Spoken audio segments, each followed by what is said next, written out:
আমি এখন এই গাছে উঠবো, আর গাছের একদম ওই দিকে দুটো আম আছে, আম পারবো। মুখে রুচি নাই তাই টক খাইতে ইচ্ছে করছে। আর এটা হচ্ছে 12 মাসি আমের গাছ, এই গাছে 12 মাসই আম থাকে। অনেক কষ্ট করে গাছে উঠছি, আর 3টা আম পাইছি। 3টা আম এখনো, এটা যেহেতু 12 মাসি গাছের আম তাই এটা এখনো আটি হয়নি, আটি হতে দেরি আছে, বাট একটা ফেটে গেছে একটু। তো এখন আমি এই আমটা খাবো। অনেক কষ্ট করে পারছি, একদম গাছের চূড়াই ছিল, চিকন ডালে উঠে অনেক সাহস নিয়ে আসছি। পড়ে গেলে নিচে একদম কাদা ছিল, ভাড়া ভাড়া, শরীরের অবস্থা খারাপ হয়েছে।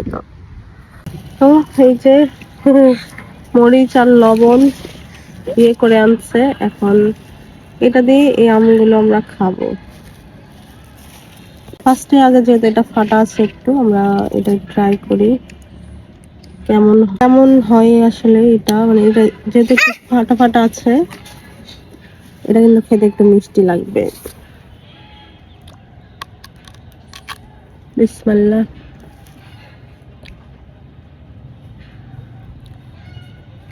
মনে হচ্ছে যে একটু পাকা টাইপের।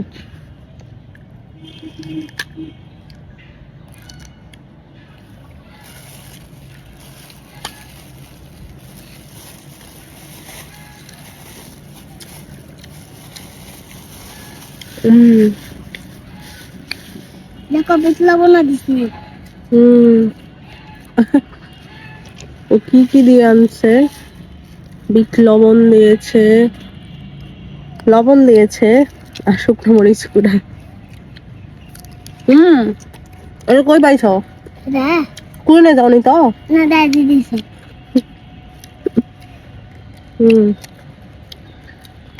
কাঁচা আমগুলো কিন্তু চোচা সহ খাইতে অনেক মজা।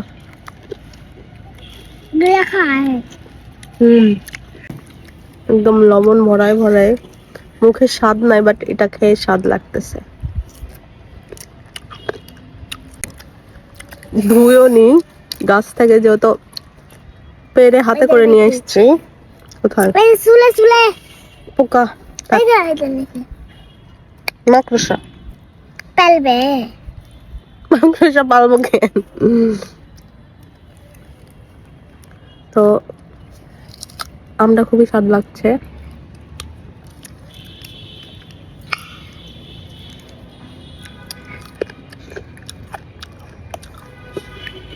আঠি হয়েছে।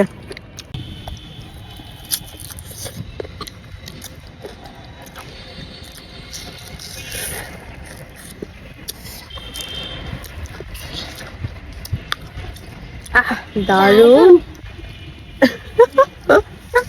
একবার বলো দেখি। দারুন। দীর্ঘদিন ধরে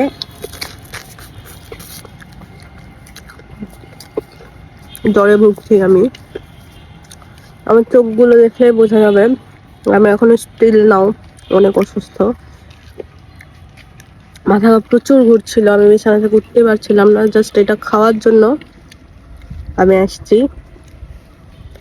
অ্যান্ড এটা খেয়ে অনেকটা কষ্ট হয়েছে পারতে, বাট খেয়ে অনেক মজা পাইলাম। আমার মুখে মনে হচ্ছে এখন একটু স্বাদ লাগছে, কারণ আমি যেটাই খাচ্ছি না কেন কোনো কিছুরই স্বাদ নাই, কোনো কিছুরই স্বাদ নাই।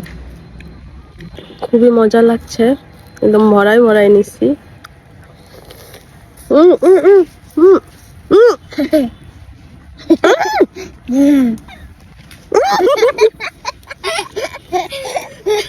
আর এই আটি নিয়ে যে কি পরিমাণ কাড়াকাড়ি হইলো এটা তো আপনারা দেখলেনই। আমার আটিটার প্রতি ওই ছাগলটার কি পরিমাণ লোভ ছিল যে আমার মুখ থেকেও নিয়ে চলে যাবে, এরকম একটা অবস্থা ছিল।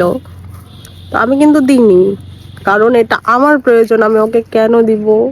আমার মুখে স্বাদ নাই।